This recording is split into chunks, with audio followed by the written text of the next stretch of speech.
உன்னை நான் புகழ்ந்திட ஒரு வரம் வேண்டினேன். உன்னை அன்பு செய்திட உன் அருள் தேடினேன். உன் நாமம் பாடிடவும் உனக்காக வாழ்ந்திடவும் உன் அன்பு துணை நான் தினமும் நாடினேன். உன் நாமம் பாடிடவும் உனக்காக வாழ்ந்திடவும் உன் அன்பு துணை நான் தினமும் நாடினேன். உன்னை நான் புகழ்ந்திட ஒரு வரம் வேண்டினேன். உன்னை அன்பு செய்திட உன் அருள் தேடினேன். உனையன்றி எனக்கென்று வேறொரு தலைவனுண்டோ? நீ இன்றி என் இதயம் நிறைவினை அடைவதுண்டோ? கார்முகிலாய் என் வாழ்வில் கருணை மழை பொழிபவரே, கனவிலும் நான் உனை பிரியா வரமொன்று தாருமையா. உன்னை நான் புகழ்ந்திட ஒரு வரம் வேண்டினேன். இன்று இயேசு எரிக்கோவுக்கு செல்லும் பொழுது அங்கு ஜக்கேயு இயேசுவை காண ஆசை. ஆனால் அவர் குட்டையாக இருந்ததினால் அத்தி மரத்தில் ஏறிக்கொண்டு மனமாற்றத்தோடு இயேசுவே அவரை அழைக்கிறார். ஜக்கேயு இறங்கிவா, நான் இன்று உன் வீட்டுக்கு வரப்போகிறேன், இன்று உன் வீட்டிற்கு மீட்பு உண்டு என்று. ஏனென்றால் இயேசு அவருடைய மனதை அறிந்திருந்தார். நாம் இன்று 19/11/24 இருக்கின்றோம். என் இனிய உறவுகளே, தூய ஆவியானவர் துணை நமக்கென்றும். அன்னை மரியா ஒவ்வொரு நாளும் நம்மை கைப்பிடித்து வழிநடத்தி கொண்டு வருகிறார். நாம் தொடரும் சங்கீத தொடர்ச்சி 55, 22, 23. நாம் நீதிமொழிகள் தொடர்வது 27, 25, 26, 27. நாம் ஒவ்வொரு நாளும் வாசிக்கும் இன்றைய வாசக தொடர்ச்சி திருவெளிப்பாட்டு நூலிலிருந்து 3, 1, 6, 14, 22. இன்றைய தூய நற்செய்தி வாசகம் 19, 1, 10. இழந்து போனதை தேடி மீட்கவே மானிட மகன் வந்திருக்கிறார். ஜக்கேயு, விரைவாய் இறங்கி வா, இன்று நான் உன் வீட்டில் தங்க வேண்டும் என்கிறார் இயேசு. நாம் ஒவ்வொருவரையும் பெயர் சொல்லி அழைத்த தேவன் நாம் பாவிகள் என்று தெரிந்தும் நம் வீட்டில் தங்க வருகிறாரே, எவ்வளவு பெரிய மனம்! இயேசுவை தவிர இது வேறு யாருக்காவது இருக்குமோ? நம் வீட்டிற்கு அழைத்து செல்ல தயாரா? இயேசுவை சிந்திப்போம்.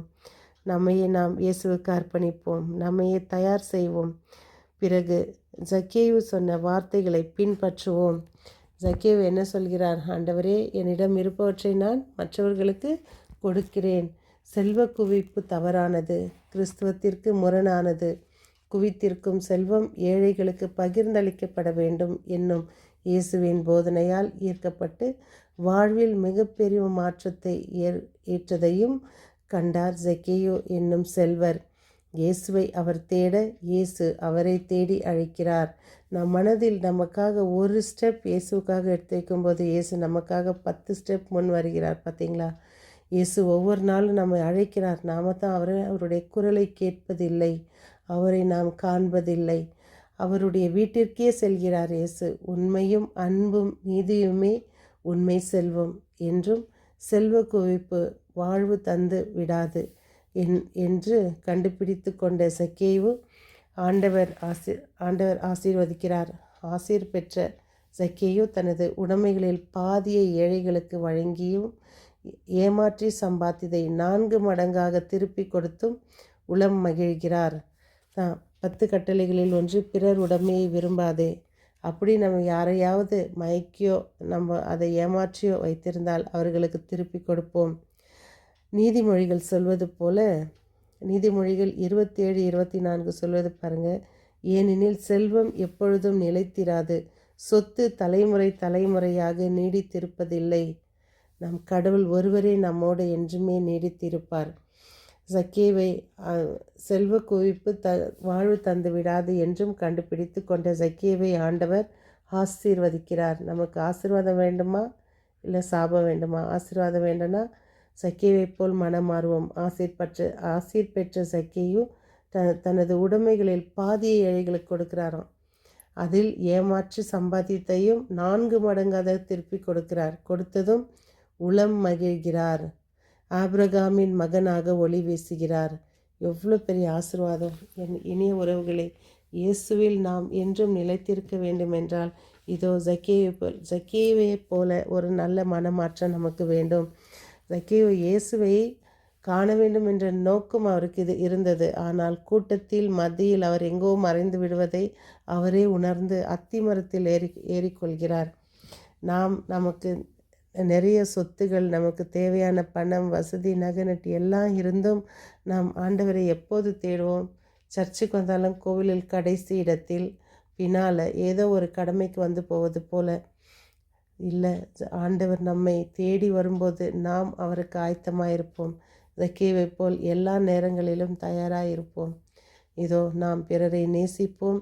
நம்மிடம் இருக்கும் ஆண்டவர் சொல்லி கொடுத்தது போல gives today our daily bread, அன்றன்றுள்ள அப்போ ஆண்டவர் நமக்கு தருவார்.